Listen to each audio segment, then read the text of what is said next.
સુરતમાં લોભામણી સ્કીમ દ્વારા લોકોના 98 લાખની ઠગાઈ કરનાર શાહ દંપતીની ઇકો સેલ દ્વારા ધરપકડ કરવામાં આવી છે।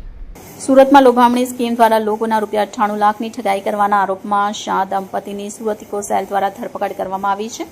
આ દંપતી લોકોને ઊંચા નફાની લાલચે રોકાણ કરવા પ્રેરિત કરતા હતા અને પછી તેમની સાથે ઠગાઈ કરતા હતા। તો લોભામણી સ્કીમોમાંથી ₹98 લાખની ઠગાઈ કરનાર શાહ દંપતીની ઇકો સેલે ધરપકડ કરી છે। આ ઠગના શિકાર બનેલ ઘણા લોકોએ પોલીસ પાસે ફરિયાદ દાખલ કરી હતી, જેના આધારે પોલીસે તપાસ શરૂ કરી હતી।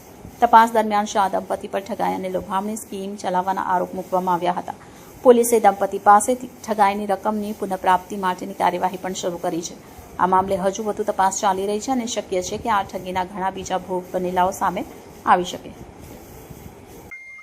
સુરત શહેર આર્થિક રીતે ખૂબ જ આગળ વધતું સિટી છે।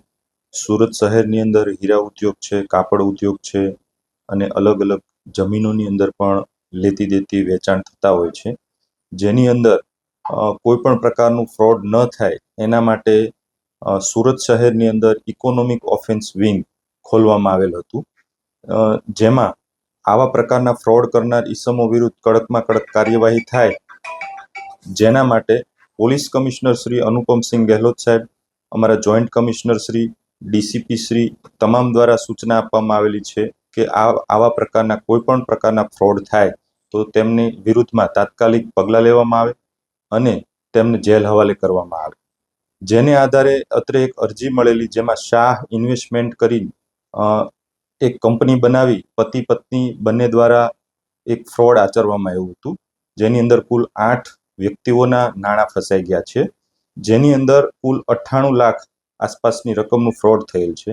અગાઉ પણ આ દંપતી વિરુદ્ધ ગુનાઓ દાખલ થયેલા છે, જે લાજપોર જેલની અંદર હોય, જેમના કોર્ટના હુકમના આધારે કબજો મેળવી એરેસ્ટ કરવામાં આવેલા છે અને આગળની કાર્યવાહી શરૂ